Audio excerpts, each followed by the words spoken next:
subuh waktu itu jam 2:30. Nah, saya cari subuh karena saya mau cari sepi sebenarnya, nggak ada mobil tapi ada orang kerja, nanti habis itu kita bantu karena dia kan orang pekerja keras berarti ya. Saya keluar tiba-tiba salahnya di Jakarta jam berapa aja rame, nggak ada sepi-sepinya. Saya bilang Jakarta jam 3 lagi. Akhirnya saya ke mana, masuk ke belokan, habis itu saya ada ke gang sempit banget, saya masuk ke situ. Ternyata di situ ada tukang bubur, dia lagi ini. Ternyata bubur itu lama ya, buatnya 3 jam untuk begini dan nggak boleh berhenti karena takutnya bergerak, dan akhirnya dia itu gosong. Saya ada satu orang dalam, saya negor, kan saya mau mencari istilah pejuang subuh ya. Saya negor dia, Mas, orangnya balik, dan akhirnya orangnya bilang dia langsung salawat, Allahumma sholli. Dia selalu berdoa mau ketemu sama saya. Dia waktu itu dengar saya ada di mana, dia cuma mau ketemu sama saya. Jadi dia langsung merinding, dia langsung balik badan merinding. Dan akhirnya dia cerita sama saya, Allah itu ada ya, kata dia. Ini yang saya minta terus setiap hari salawat. Mau ketemu aja sekali. Dan akhirnya bukan ketemu, saya ketemu dia dengan belokan semua itu ya.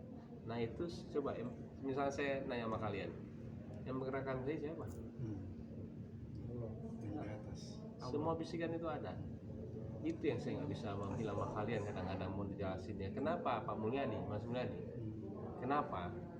Saya nggak bisa jelasin sebenarnya. Semua itu ada yang ini, akhirnya saya ngomong, mau nggak sih? Sama seperti jalan itu. Nggak bisa saya bilang kenapa saya lewat jalan itu, kenapa tiba-tiba saya masuk. Jadi yang kebetulan, wah, asal kita tahu agama ya. Respon bapak-bapak itu bagaimana? Mulai Mas Pak ketemu dengan Mas Pak yang pejuang subuh itu. Dia gemeter,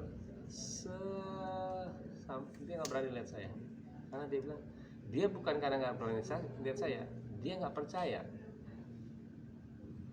Allah itu bukan sebesar itu lah kuasanya ya. Bukannya mempertemukan, saya datang ke tempat dia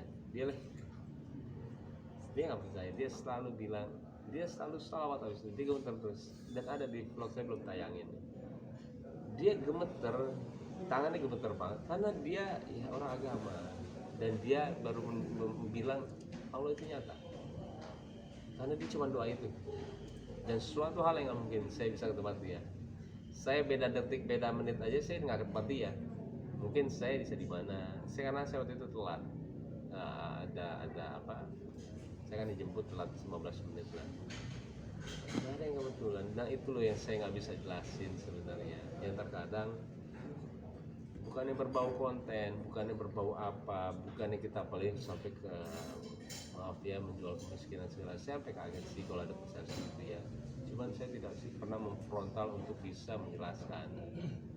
Biarkan saya tahu, jangan saya ini. Tapi yang menilai, yang berhak menilai, yang paling tepat adalah Tuhan mereka itu di atas. Kita pun juga tahu dapat pahala atau kan sebenarnya. Adakah ria di situ, kita juga nggak tahu. Karena orang manusia itu haus pujian semuanya. Tapi insya Allah ketika kita tahu, kita menjaga, mudah-mudahan nggak ada. Itu aja. Ceritanya hampir mirip seperti Imam Hambali ya, Apa itu? ketemu sama tukang roti. Saya ada cerita itu ya. Kalau saya, malah saya, nah setelah itu apa? Saya merencanakan suatu hal yang besar buat dia, tapi saya nggak bilang sama dia. Karena buburnya enak. Jadi semua itu sirkulasi siapa? Kalau misalnya kejadian ya kita istilahnya, kalau misalkan saya kan selalu bilang ya, kenapa saya mau sukses, bukan saya mau ngumpulin orang, gimana saya punya manfaat buat orang banyak. Karena sukses itu saya mau punya manfaat buat orang banyak, uangnya itu saya mau manfaat orang banyak.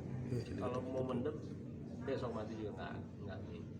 Baik, setelah bertemu dengan pedagang nasi ini pasti ada makna pelajaran hidup Banyak. yang Bang Baim bisa sampaikan. Nyata lah, berarti nyata. Mau bilang apa?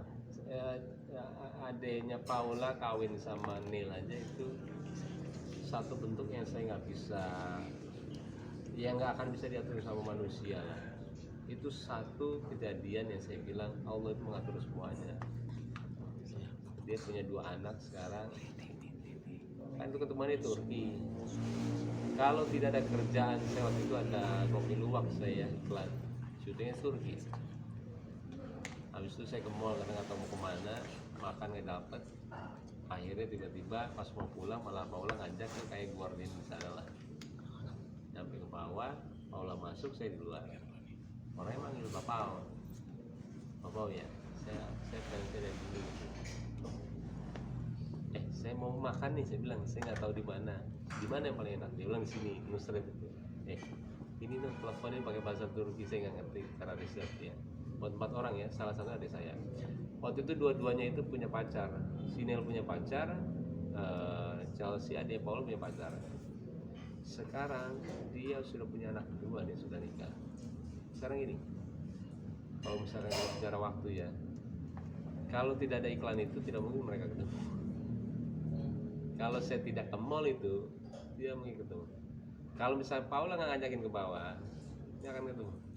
Dan kalaupun saya ke dalam, saya nggak di luar, dia akan ketemu. Per detik kalau itu benar-benar mengatur. Dan dia sekarang udah punya 2 anak. Jadi buat saya apa? Tambah lagi kemarin kejadian tukang bubur yang dia meyakinkan, dia yang bilang sendiri kalau itu nyata. Iya. Akankah Mas Bayu sendiri mau rencana berangkatkan naik umrah atau haji seperti ada di salah satu sinetron? Nggak bisa digituin sih ya, lebih ke ini aja. Saya nggak tahu apa yang rencanain nanti. Hai, terima kasih sudah menonton. Jangan lupa subscribe, like, comment, and share.